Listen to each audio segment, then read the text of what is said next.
हितासाठी आम्ही काढत आहोत. या फसव्या सरकारने शेतकऱ्यांसाठी काही केलं नाही. मागच्या 3 वर्षात ह्या सरकारने मोठ्या मोठ्या घोषणा केल्या, गाजर दाखवण्याचा प्रयत्न केला, पण अस्तित्वात ह्या सरकारने शेतकऱ्यांसाठी काहीही केलं नाही. आता निवडणुकीच्या तोंडावर लाडकी बहीण योजना आणली आणि मी आधीपासून म्हणत होती की आधी खालून देत होते, आता वरून देत आहेत. ही एक प्रकारची एक प्रकारची ब्राईब झाली आणि महिला खूप हुशार आहे, त्यांना माहिती आहे. मागच्या इलेक्शनमध्ये पण आपल्या लोकसभेच्या दिसून आलं. खरं तर परवाचं इलेक्शन लोकसभेचं हे आपल्या देशातलं अतिशय एक turning point, game changer election होतं. कारण का लोकशाही टिकली, लोकांनी लोकशाही टिकवली, लोकांनी संविधानाचा मान ठेवला.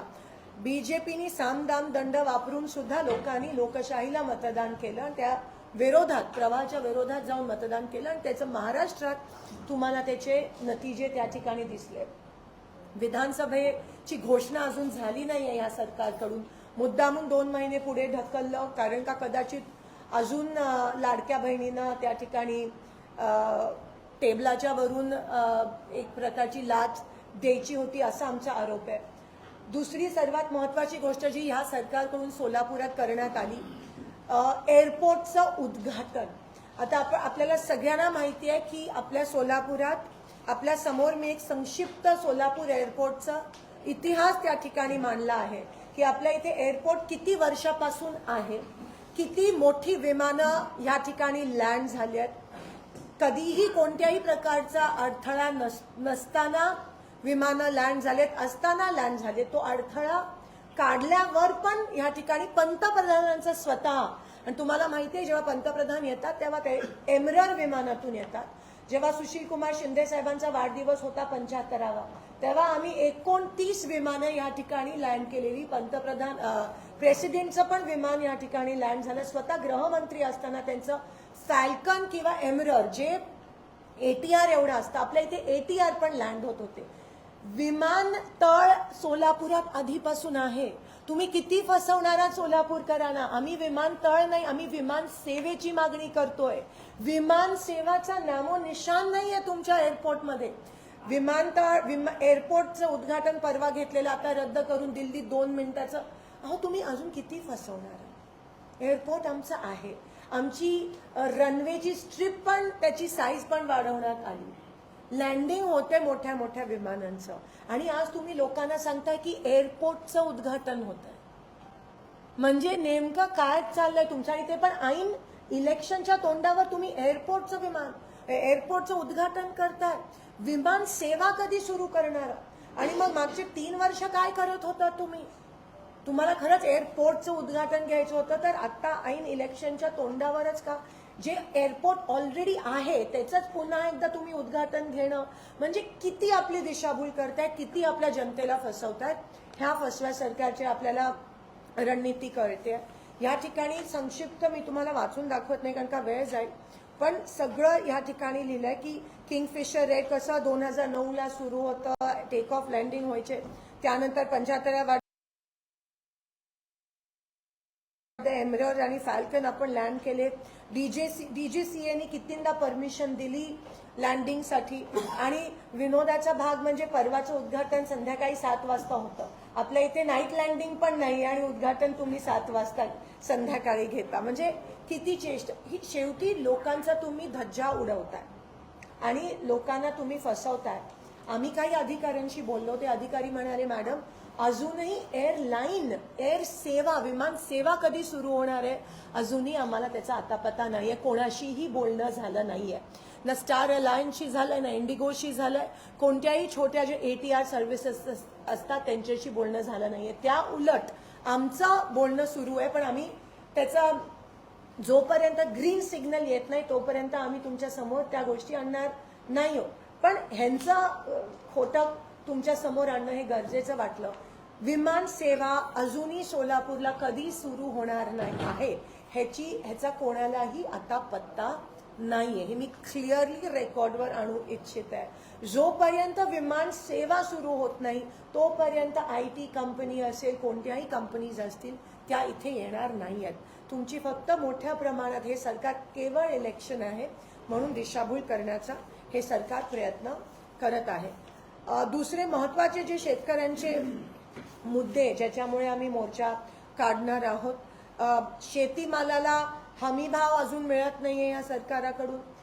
पंचनामे झाले अतिवृष्टीचे, अजूनही नुकसान भरपाई शेतकऱ्यांना मिळाली नाहीये. तूर असेल, उडीद असेल, त्याची नोंद पण नाहीये. मंगळवेढा तालुका डावरण्यात आलाय काही पिकांपासून, त्याची अंमलबजावणी त्या ठिकाणी होत नाहीये. रेशन दुकानात धान्य मिळत नाहीये.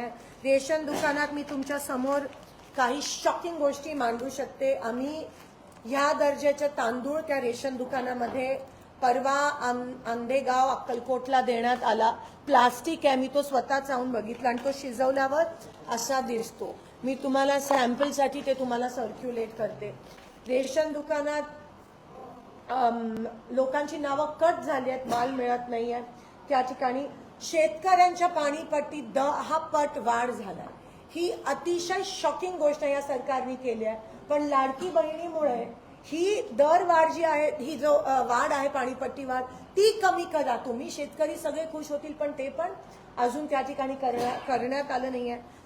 त्या गोष्टीचा आम्ही निषेध करत आहोत. शेतीचे जे अवजार आहेत, जीएसटी 18% अजूनही आहे आणि 18% 18,000 रुपये वर्षाला घेतात आणि दुसरीकडे 6,000 रुपये देण्याचं ढोंग हे सरकार करत आहे. परवा 7.5 HP वीज बिल माफ करण्यात आलं, पण मोस्टली सगळ्या शेतकऱ्यांकडे 7.5च्या वर HP आहे. तर त्याचं वीज बिल तुम्ही कधी माफ करणार आहात, हा आमचा प्रश्न आहे. त्यानंतर मंगळवेढ्याचा 24 गावाचा पाण्याचा प्रश्न अजून त्या ठिकाणी सोडवला नाहीये. MSPचा सर्वात महत्वाचा प्रश्न, जोपर्यंत हे सरकार MSP फिक्स करत नाही तोपर्यंत आज दरवाढ असेल, सोयाबीन तेलाच्या संदर्भात असेल, अनेक पिकांच्या संदर्भात असेल, दरवाढ होते. प्रोडक्शन एवढा असून दरवाढ होते. सर्वात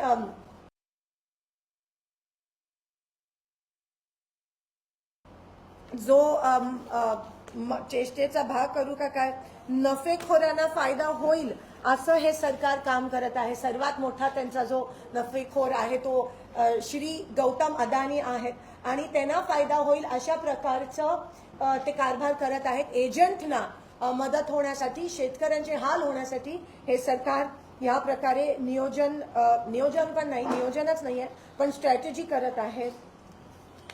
कॅनलमध्ये त्या ठिकाणी अनेक ठिकाणी पाणी अजून सोडण्यात आलं नाहीये. सोलापूर शहरात अजूनही पाणी 5-6 दिवसाआड येतं. ह्या वर्षी पाऊस चांगला झालाय, प्रोडक्शन पिकांचं चांगलं झालंय, पण त्यांना MSP फिक्स नसल्या झाल्यामुळे शेतकऱ्यांचे हाल त्या ठिकाणी होत आहेत. घरकुल योजनेसाठी कोणत्याही गावात गावठाण जमीन नाहीये, म्हणून ही जी प्राईम मिनिस्टर आवास योजना आहे ती बोगस आहे. ही फक्त ऑन पेपर आहे. अस्तित्वात कुठेही घरकुल योजना ही अंमलात आणली नाहीये, कारण का कोणत्याही गावांमध्ये गावठाण जमीन राहिली नाहीये. आमचा अनेक दिवसापासून कलेक्टरना आग्रह आहे की गायरान तुम्ही गावठाणमध्ये कन्वर्ट करा, पण त्याबद्दल पण अजूनही आम्हाला वेळ दिली नाहीये आणि ती प्रक्रिया सुरू नसल्या केल्यामुळे अनेक शेतकरी, अनेक गावकरी ह्या योजनेपासून वंचित आहे. ओला दुष्काळ जाहीर करा अशी आमची मागणी आहे, ते पण अजून करण्यात आलं नाहीये. अनेक गावात ग्रामसेवक आणि कोतवाल नियुक्ती झाली नाहीये. अडिशनल चार्ज सगळ्या ठिकाणी गेलाय. MSEB एका वायरमॅनकडे 3-4 चार्ज असतात आणि तो वायरमॅन लोकांचे फोन पण उचलत नाही. DP तुम्हाला माहितीये, परवाच्या जिल्हा नियोजन मध्ये अडिशनल पैसे देऊन DP ठिकठिकाणी लावण्याचे आदेश दिले होते. अजूनही प्रत्येक गावात जे अडिशनल DP पाहिजेत ते मिळाले नाहीयेत. वायरमॅन नसल्या कारण शेतकऱ्यांना त्यांचा जीव धोक्यात घालून DP दुरुस्तीचे कामं करावे लागतात. बऱ्याच ठिकाणी DP सगळे उघडे पडले. तुम्हाला माहितीये, काही दिवसापूर्वी DPची लाईन लाईव्ह वायर तळ्यात पडून जवळजवळ 24 मशीनचा त्या ठिकाणी दुखापत झालेला. आता माणसांचं होईल का अशी वाट बघायला लावतायत का काय. MSEB कडून खूप आरेरावीचं त्या ठिकाणी व्यवहार चाललाय. बऱ्याच ठिकाणी लाईट लोड शेडिंग, परवा मोहोळमधून मला सतत फोन येत होते मोहोळ तालुका की फक्त 2 तास लाईट होते, 3 तास लाईट होते. आम्हाला 24 तास महाराष्ट्राच्या गावांमध्ये लाईट पाहिजे आणि तुम्ही आज 2 तास पण देऊ शकत नाही, ह्याचा आम्ही त्या ठिकाणी निषेध करतोय. नदीला पाणी सोडल्यानंतर वीज पुरवठा पूर्ण वेळ असायला पाहिजे. जल जीवन योजनेच्या माध्यमातून सगळी कामं अपूर्ण त्या ठिकाणी लागले. दुधाला दर मिळाला नाहीये. शेतकऱ्यांनी आवाज केल्यावर कांद्याची जी निर्यात होती ती उठवली. रेशनधारकांचे बंद पाडले. जे दत्तक घेतलेली गावं आहेत तिकडे पण बँका अजून कर्ज देत नाहीयेत. मी हा प्रश्न संसदेत उचललेला, त्यावेळेस निर्मला सीतारामनजींनी उत्तर दिलं. त्यांना हे माहिती नव्हतं की बँक रेड झोन गावांना रेड झोन मध्ये टाकतात. तिथे जर 1 आणि 2 डिफॉल्टर असले तरी मुलांना युवकांना कर्ज मिळत नाहीयेत. गावातले रस्ते, तुम्ही मोठे मोठे हायवे बनवता पण गावातले रस्ते होत नाहीयेत. अधिकाऱ्याकडे गेल्यावर अधिकारी म्हणतो तर मिळतं. हा नॉन प्लॅन मध्ये रस्ता आहे आणि म्हणून आमच्याकडे निधी नाहीये. आमची मागणी आहे की सगळे नॉन प्लॅनचे रस्ते प्लॅन मध्ये घ्या आणि ताबडतोब गावांमधले अंतर्गत रस्ते किंवा 2 गावांना अंतर्गत रस्ते जे जोडणार आहेत त्यांची कामं सुरू झाली पाहिजे. आम्ही निषेध करतो कारण का खड्ड्यांचं साम्राज्य आपल्या सोलापूर शहरात आणि गावांमध्ये झालंय. परवाच एका मुलाची अंत्ययात्रा तिथून निघत होती, तिथे पण खड्डे आहेत. अजूनही त्या गोष्टींवर सरकार लक्ष देत नाहीये. तळागाळातल्या हे सरकार नाहीये. हे सरकार आता फक्त सत्तेसाठी, स्वतःचे खिशे वाचवण्यासाठी पोकळ सरकार आहे. जसे त्यांचे पुतळे, शिवाजी महाराजांचा म्हणजे ज्यांच्या नावावर राजकारण करतात, ज्यांच्या नावावर मतं मागतात, त्या पुतळा पण तो पुतळा आहे, त्या पुतळ्यात पण भ्रष्टाचार केला या सरकारने. या सरकारचं काय बोलायचं. एकीकडे 1 नेशन 1 इलेक्शन मागतात कारण का 5 वर्ष त्यांना मनमानी करायची आहे. त्यांना 5 वर्षातून एकदाच लोकांच्या समोर यायचंय, खोटी आश्वासनं द्यायची आहेत, लोकांना लाच द्यायची आहे, लाडक्या बहिणीसारख्या योजना आणायच्या आहेत. 5 वर्ष काही काम करायचं नाहीये म्हणून 1 नेशन 1 इलेक्शन ते कदाचित करत असतील. डीसीसी बँकेकडून शेतकऱ्यांना पूर्वीप्रमाणे अजून कर्ज पुरवठा त्या ठिकाणी होत नाहीये. महाराष्ट्रामध्ये आरक्षणाचे मुद्दे पेटलेत. मराठा, धनगर, कोळी आरक्षण, अल्पसंख्याक आरक्षण, पण सरकार ह्याकडे उगाचच लक्ष देत नाहीये. खोटं आश्वासनं देत आहेत पण सरकारचा ह्या बाबतीत कोणत्याही गोष्टीचा काही करण्याचा मानस दिसून येत नाहीये. तर अनेक मुद्द्यांवर आम्ही परवा मोर्चा त्या ठिकाणी काढत आहोत आणि प्रत्येक तालुक्यातून शेतकऱ्यांना आवाहन करत आहोत येण्याचा. हा महाविकास आघाडीचा कदाचित इलेक्शनच्या जाहीर व्हायच्या आधीचा मोठा हा मोर्चा असणार आहे. आम्ही सगळे एकत्रित आहोत. एकत्रित या सोलापूर जिल्ह्यासाठी शेतकऱ्यांना न्याय मिळवून देण्यासाठी, सर्वसामान्यांना न्याय मिळवून देण्यासाठी लढणार आहोत. आणि नक्कीच जे लोकसभेत झालं ते तुम्हाला पुन्हा एकदा होताना दिसेल. पण एक सॉलिड सेक्युलर सरकार आम्ही सोलापूरला आणि महाराष्ट्राला देऊ इच्छित आहोत आणि त्याच पद्धतीत आम्ही काम करणार आहोत. आम्ही शेतकऱ्यांसाठी आहोत, आम्ही कामगारांसाठी आहोत, आम्ही सर्वसामान्य लोकांसाठी आहोत, आम्ही महिलांसाठी आहोत. बदलापूरला झालेला पण निषेध करते. त्याच्या पुढे काय झालं, हायकोर्टने ताशेरे ओढले की त्याला हँडकफ नव्हते का, तो विषय वेगळा, त्याबद्दल मी परत तुमच्याशी बोलीनच. पण ह्या अनेक विषयावर आज मला तुमच्या समोर येणं गरजेचं वाटलं आणि आपण देखील मोर्चात सहभागी व्हाल अशी आशा बाळगते आणि तुमचे आभार मानते. रूट स्वरूप कसं असणार आहे. पण 4 पुतळ्यावरती सर्वजण शेतकरी व शहरातले सगळे जमणार. 4 आपण बाबासाहेब आंबेडकर चौक, बाबासाहेब आंबेडकर सिद्धेश्वर मंदिर, पूनम गेटला आम्ही सगळे जमणार. तिथं जाहीर सभा होणार. जे काही नेते मंडळी तिथं आपले आणि काही लोक बोलतील भाषणं. त्यानंतर तिथं मोर्चे समाप्त होईल आणि ठराविक 5 लोक कलेक्टर साहेबांना जाऊन भेटतील. किती लोक सहभागी होतील असं 10,000 लोक येतील असं नियोजन चालू आहे सगळ्यांचं. काही मुख्यमंत्री लाडकी बहीण योजनेचा ऑक्टोबरचा हप्ता मिळेल, मात्र येणाऱ्या जानेवारीमध्ये सरकारी नोकरदारांच्या पगारी करायलाही सरकारकडे पैसा उरणार नाही अशा पद्धतीचं वक्तव्य राज ठाकरे यांनी अमरावतीमध्ये पत्रकारांशी बोलताना अनौपचारिक पद्धतीनं केलेलं आहे. तथ्य वाटते काय? मी जसं म्हणाले अनेक योजना अजून प्रलंबित आहेत. PM किसान असेल केंद्र शासनाच्या आणि रमाई सारख्या योजना ज्या राज्य शासनाच्या आहेत त्याचे पैसे मिळाले नाहीये, त्याचं वितरण अजून झालं नाहीये. आणि हे फक्त ह्यातच गुंतलेत. पण आमच्या महाराष्ट्राच्या पुरोगामी महाराष्ट्राच्या महिलेत प्रत्येक महिलेत जिजाऊ आहे, अहिल्याबाई आहे, सावित्रीबाई आहे आणि त्या अशा फसणार नाही आहेत. त्या कदाचित विनोदाचा भाग कोणीतरी म्हणाला की नवऱ्याचे पण घेतात पण त्याचं ऐकत नाही, तर ह्यांचं काय ऐकणार. तर लोक हुशार झालेत. मागच्या इलेक्शनमध्ये तुम्ही त्याचं एक झलक बघितली. नाही, पण राज ठाकरेंच्या या वक्तव्यामध्ये तथ्य वाटतं का की सरकारी नोकरदारांना पण पैसे द्यायला पैसे नाही येत आता? तेच मी म्हणाली ना, त्यांना पैसे द्या. जुनी पेन्शन अजून लागू करत नाहीयेत.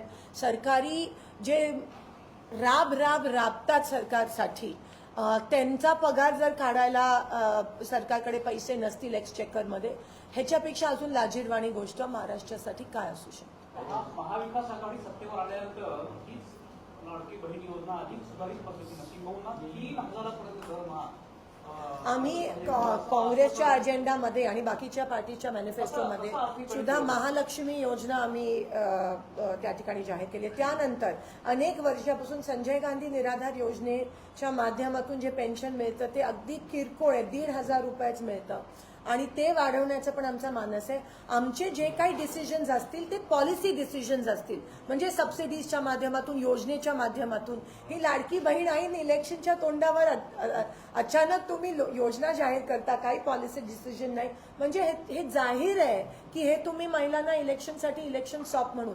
आम्ही इलेक्शन झाल्या काय करणार आहोत आणि ते येणारे 5-10 वर्ष आम्ही ती योजना राबवणार आहोत. आम्ही त्या प्रकारचे लोकांच्या समोर वचन देतो. याच्यामध्ये 26 नंबरचा पॉईंट आहे रेस्टॉरंटमध्ये, मराठा दलित कोळी समाजाला आरक्षण द्यावे. मराठा समाजाला कोणत्या कोट्यातलं आरक्षण, धनगर समाजाला कसलं आरक्षण, फक्त आरक्षण द्यावे, कसलं त्याचं डिस्क्रिप्शन दिलं नाही. ते मराठा समाजाच्या प्रत्येक आमचा महाविकास आघाडीचा जो मॅनिफेस्टो असणार आहे त्याच्यात पण क्लिअर आहे. राहुलजी गांधी म्हणाले कास्ट सेन्सस झाला पाहिजे, त्याशिवाय कोणत्या इव्हन महिला आरक्षणचं जे बिल ह्या लोकांनी पास केलं ते फक्त नावासाठी आहे. जोपर्यंत कास्ट सेन्सस होत नाही तोपर्यंत हे काही शक्य नाहीये. हे सरकार का कास्ट सेन्सस करत नाहीये ह्यावर आम्ही वारंवार त्यांना धारेवर पार्लमेंटमध्ये धरला आहे. निवडणूक आयोगाच्या संदर्भात काय लोकसभा निवडणुकीत मी पाहिलं सोलापुरात, म्हणजे संपूर्ण देशातच आपण बघितलं की बऱ्याच ठिकाणी पक्षपातीपणावर दिसून आला, टीका पण झाली. सोलापुरातून बघितलं आपले प्रतिस्पर्धी राम सातपुते यांच्यावर गुन्हा दाखल होण्यासाठी जिल्हा निवडणूक अधिकाऱ्यांनी राज्य निवडणूक आयोगाकडे अहवाल पाठवला होता, परंतु त्या अहवालाची दखल अद्याप घेतली नाही, गुन्हाही दाखल केला नाही आणि पोलिसांच्याही कारवाई प्रतिबंधक कारवाईच्या नावाखाली एकतर्फी कारवाई झालेली आहे. आम्ही विचारलं तर ते खासगी बोलतात की आम्हाला समजून घ्या अधिकारी. तर असा आता विधानसभा निवडणुकीच्या मध्ये कार्यकाळ रोखण्यासाठी आपण काय करणार आहात? नाही बघा, निवडणूक आयोग असेल, पोलीस असतील, विद्यापीठ असतील, ह्या सगळ्या ऑटोनॉमस एजन्सीज आहेत. पण मागच्या 10 वर्षात आपल्याला त्यांना जी स्वतंत्रता मिळायला पाहिजे त्या पद्धतीत ह्या सरकारने, हिटलरशाही सरकारने त्यांना काम करू दिलं नाही. सतत दबाव, सतत प्रेशर खाली ह्या काही मला आरोप करायचे नाहीत पण एजन्सीजनी काम केले. मग ईडी सर्वात मोठं उदाहरण असेल. तर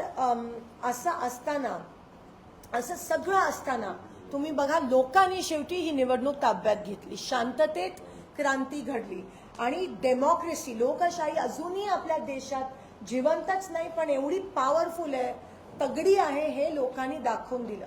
तर ह्या सगळ्या संस्थेसमोर शेवटी लोकशाहीचाच विजय होतो आणि लोकशाहीच टिकून राहणार. कितीही काही दबाव आणला तर शेवटी विजय लोकशाहीचा होणार. ह्या गोष्टीची खंत वाटते की ह्या सरकारकडे विकासाचे मुद्देच नाही आहेत. आज विकासाचे मुद्दे घेऊन ते आपल्या समोर येतच नाही आहेत, पण कुठे दबाव, कुठे पोलिसांवर दबाव, कुठे ईडी. माझ्या लोकसभेच्या वेळेस पण अनेक सोलापूरच्या नेत्यांवर ईडीची भीती दाखवली, रेडची भीती दाखवली आणि लोकांवर दबाव आणून त्यांच्याकडे खोक्याच्या आमिष दाखवून त्या ठिकाणी गेले. पण शेवटी विजय हा लोकांचा झाला. हे नेत्यांचं कदाचित इलेक्शन नव्हतं, लोकांचं इलेक्शन होतं. म्हणून कितीही त्यांनी दमदाटी केली आणि तुम्ही बघा ऐन इलेक्शनमध्ये आता पण कुणीतरी म्हणतात की ते नेहमी ध्रुवीकरणच्या गोष्टी करतात आपल्या देशामध्ये. पण आपलं फॅब्रिक इतकं सेक्युलर आहे की तुम्ही कितीही पेटवापेटवीचा प्रयत्न केला हे देश कधीही तुटणार नाहीये आणि अखंड भारत हे आम्ही ठेवणार आहोत. इथे कोणत्याही कोणाला कमी नेखणं, कोणाला वर नेखणं ही महाविकास आघाडी किंवा इंडिया अलायन्सची नीती नसणार आहे. सर्वधर्म समभाव, लोकशाही, संविधान वाचवणं ह्यावर आम्ही हे इलेक्शन लढणार आहोत. विकासाच्या मुद्द्यावर आम्ही लढणार आहोत. भीती, ध्रुवीकरण, दंगली पेटवणं, त्यांचे काही लोक, त्यांनी जे भाजपनी काही लोक ठेवलेत नेते मंडळी, त्यांचं काम एवढंच आहे. आज तुम्ही बघा काही दिवसापासून महाराष्ट्राला अतिशय, आमच्या महाराष्ट्राला गालबोट जर पोचत असेल ह्यांच्याकडून, आमच्या महाराष्ट्राच्या एकीला जर गालबोट पोचत असेल तर आम्ही गप्प बसणार नाही. आणि आम्ही अजून, तुम्ही जेवढं करा तेवढं आम्ही अजून एकत्र येऊन, महाविकास आघाडी एकत्र येऊन ह्या महाराष्ट्राला एक सॉलिड गव्हर्नमेंट देण्याचा आम्ही डबल त्या ठिकाणी प्रयास करणार आहोत. पण कुठेतरी हे थांबायला पाहिजे. हे हेट स्पीच, हे पर्सनल अटॅक जे करतात, हे आधी असं राजकारण नव्हतं, तुम्हाला माहिती आहे. अनेक वर्षापासून एक वेगळी मैत्री असायची लोका विरोधी पक्षामध्ये देखील. पण आज एवढा खालच्या पातळीला ह्यांच्यामुळे ते राजकारण आलंय. अगदी ह्यांच्या वरपासून खालपर्यंत नेते अशा प्रकारची भाषणं करतात, अशा प्रकारे लोकांमध्ये तेढ निर्माण, समाजामध्ये तेढ निर्माण करण्याचा प्रयत्न करतात. ह्यांचा एकच अजेंडा आहे तो, आणि ह्याच्या विरोधात आम्ही उभे राहिलो आणि आम्ही या देशाला, ह्या लोकांचे जर तोडण्याचा प्रयत्न असेल तर आम्ही तोडू देणार.